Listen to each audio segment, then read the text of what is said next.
drifter named John Hall, David Andrews, wanders into a small town in Maine, and while there looks for a job. He gets one in the largest business the town has, a textile mill. He is assigned the graveyard shift with a handful of other people and is eventually tasked with cleaning out the basement.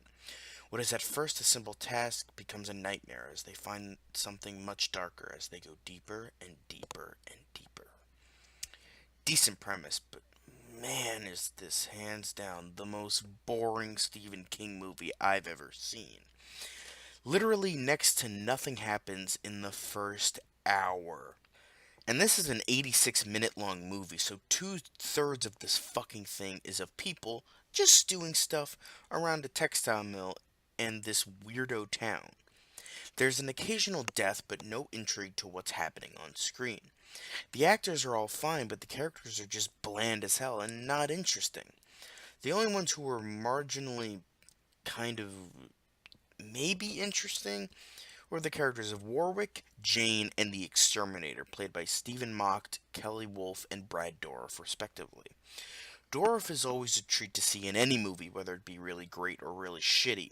Unfortunately, he's not given a lot to do here, and is maybe only on screen for like 10 minutes.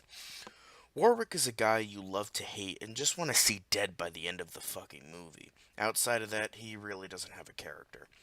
Jane was oddly likable, even though that she's not really given a lot to do, like most of the characters in this piece of shit. David Andrews is fine, but again, is given nothing to work with. This has got to be one of the most bottom of the barrel, low budget crap fests I've ever seen. But according to IMDb and Wikipedia, somehow this pile of crap was released in theaters. Sometimes they come back and the Night Flyer are better quality than this shit, and that was a TV movie and a straight to DVD movie.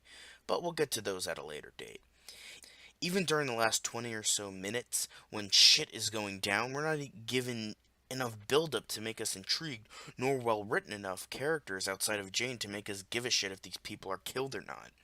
The effects are the only really good thing about it, from the death scenes to the creature. Outside of that, nothing of interest. Don't watch this movie. It's terrible and has pretty much no good qualities outside of one or two things that don't make it redeemable. In all honesty, just watch the SpongeBob SquarePants episode instead. It literally has nothing to do with the King story, but it's far more entertaining and hell, even scarier than this crap. There is definitely a reason why Ralph S. Singleton did not direct another movie after this pile of crap.